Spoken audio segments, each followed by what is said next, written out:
الشارع مفتوح وحتى الآن الشارع مفتوح. في ناس في الشارع مفتوح، الشهداء على الأرض.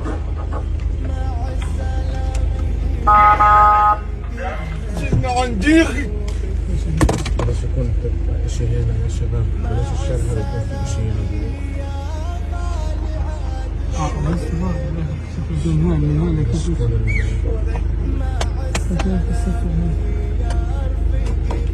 زلمة مسافر لك أنا مصطفى.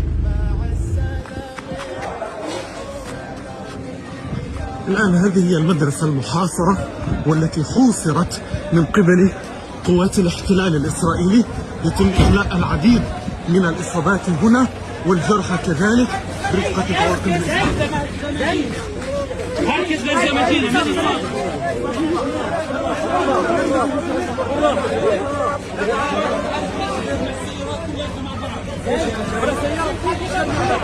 مع بعض حمل كل صبات، حمل كل صبات من